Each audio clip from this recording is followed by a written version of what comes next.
Good morning, friends. Welcome to Storytime with Whitingfield MWR Library. I'm Miss Kelly, and I'm excited to read with you. October is National Bat Appreciation Month, so our first book today is Hedgehogs. The author who wrote the words is Steve Wilson. The illustrator who drew the pictures is Lucy Tapper. Hedgehogs. Horace and Hattie are the very best of friends. There are so many things they like to do together. They like to make funny shadows as the sun comes up. They like to follow shiny snail trails and catch dewdrops from leaves. And after a rain, they like to spot sparkling spider webs. When Horace is busy, Hattie likes to decorate her nest. When Hattie is busy, Horace likes to practice his music. One windy autumn day, the sky was filled with leaves falling from the trees. It was pretty. But Hattie felt sad that the branches would soon be empty. Horace didn't want Hattie to be sad. He gathered up as many leaves as he could and was trying to put them back on the tree when suddenly something squeaked. Horace and Hattie leaped with surprise. They landed in a pile of leaves. The squeaky thing thought it was a game. He loved to play hide and seek. Horace and Hattie loved to play games too. They were experts at hiding and seeking. First, Horace and Hattie searched for their new friend in the blackberry bushes. When they found him hidden in a tangle of brambles, he squeaked with joy. It took the squeaky thing a long time to spot his friends among the seed pods. Horace and Hattie knew the squeaky thing was hidden somewhere beneath the toadstools and mushrooms. Squeak! At last, they found him. The three friends giggled. It was so much fun to play hide and squeak. Horace had one last hiding place. He'd spied a secret spot. Hattie hunted. The squeaky thing searched. They looked and looked. Horace waited and waited until... Surprise! Horace popped out of a pumpkin. The other two squealed in fright and delight. When the last leaf fell from the tree, it was time for the squeaky thing to return to his family. Hattie felt sad again. Horace had an idea. He whispered to their new little friend. And the tree came alive with colorful leaves, laughter, and lots of new squeaky friends. The end. Our next book is The Secret Life of the Little Brown Bat. The author who wrote the words is Laurence Pringle.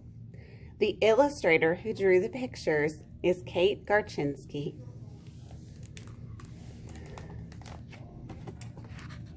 The Secret Life of the Little Brown Bat. The sun has set. A July sky dims, then grows darker. Inside the old barn, the light fades fast. Time to wake up.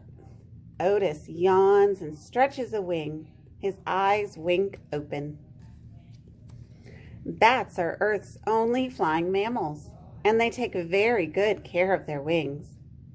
Bat wings are made of thin skin that is supported by long arm bones and even longer finger bones. Otis's wings extend from his fingertips all the way back to his legs. Thin skin also stretches between his legs and tail. Otis is a young bat. Just a few weeks ago, he was a pup, nursing milk from his mother. When Otis and his mother slept in the daytime, he snuggled under one of her wings. They lived in a secret place, a big hollow tree, with several other mom bats and their babies in a nursery colony. Young and old, they were all little brown bats, one of the most common kind or species of bat in North America. When his mother flew out into the night to hunt for food, Otis waited. He slept close to other bat pups. Sometimes they wrestled and played as all young mammals do. When his mother returned, she made a squeak chirp call. Otis answered with a whining sound. She knew him by his voice and by the scent of his fur. She always found Otis, just as the other mothers always found their own pups. Otis grew fast. Just 3 weeks after being born, he spread his wings and began to fly a little bit. Soon he was as big as his mother. He learned to catch insects to eat and no longer nursed milk. The mothers tried their best to give their pups a good start in life. Then, in just a few nights' time, all of the moms and the young bats flew off to find new homes. Now Otis is on his own. He hangs out with other young male little brown bats in an abandoned barn. This is their summer home, or roost. No one knows about their secret hideout. After licking some dust from his wings, Otis is ready to fly. He lets go with his toe claws, spreads his wings, and flutters out of the barn. He is thirsty. He flies to a little pond. Otis swoops down, flies just above the surface, and gulps some water. Near the pond, Otis flies higher, over a meadow. There he seems to dance in the air. With his amazingly flexible wings, Otis zigs and zags, flutters and dives, hovers and swoops, dips and swerves. Then he makes a quick turn and does it all again and again. Otis is not playing. He is hunting. He is finding, chasing, catching, and eating insects. He sends out high-pitched clicking sounds that humans cannot hear, called ultrasonic sounds. He listens for echoes from the clicks that bounce back to his ears. From the echoes, his brain makes a picture of what lies ahead in the dark. This is called echolocation. In an instant, Otis can detect a flying insect ahead. He can also tell its size, speed, and distance. That insect is in big trouble. As Otis flies, he sends out about 10 clicks a second. That changes when echoes tell him that a small moth is flying just ahead.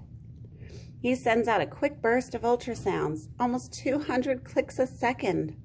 This is called a feeding or terminal buzz. Otis zooms straight toward his target. He snags the moth with one wing, then flips it into the skin between his legs. He bends his head down, grabs the moth, chews, and swallows. This takes just a second or two. He keeps flying, sending out more ultrasonic clicks, listening, hunting. Otis darts, dives, turns, and twists, catching beetles, crane flies, gnats, mayflies, midges, mosquitoes, and moths. With a full belly, he flies home to his roost. He still sends out ultrasounds. Echoes that bounce back help him fly safely. He dodges wires, tree branches, or other obstacles in the air. Inside the barn, Otis does a flying trick he has learned well. He heads straight towards a wall or ceiling, then flips in the air, turns upside down, and grabs the wood with his toenails. A perfect bat landing. As summertime flies by, Otis learns to be a better hunter. Some nights, new kinds of flying insects appear. One evening in late August, Otis hears echoes that tell him there is a moth flying up ahead. He sends out more clicks and speeds towards it, but the moth vanishes. It is a tiger moth, an insect that can hear ultrasounds. Tiger moths and green lacewings are two kinds of flying insects that listen for bat clicks. When they hear them, these insects may swerve, dive, or make ultrasonic clicks of their own. The moth clicks interfere with bat clicks, allowing the insects to escape. All summer long, Otis and the other bats feel safe in their secret home, the old barn. No raccoons or other predators can reach the bats as they sleep high overhead. Outdoors, Otis stays alert for danger. Sometimes echoes bounce back to him from something big but harmless, another bat or a giant moth.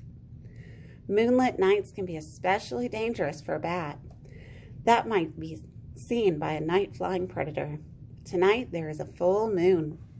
Suddenly, Otis senses something very big coming toward him. He folds his wings and drops like a stone. Then he flies fast and escapes from the owl.